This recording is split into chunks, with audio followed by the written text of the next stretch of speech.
லா இலாஹா இல்லல்லாஹு முஹம்மதுர் ரசூலுல்லாஹி அல்லாஹும்ம ஸல்லி அலா முஹம்மதின் வ அலா ஆலி முஹம்மதின் வ பாரிக் வ சல்லிம் அலைஹி اللهم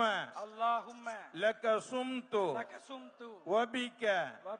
آمنت وعليك توكلت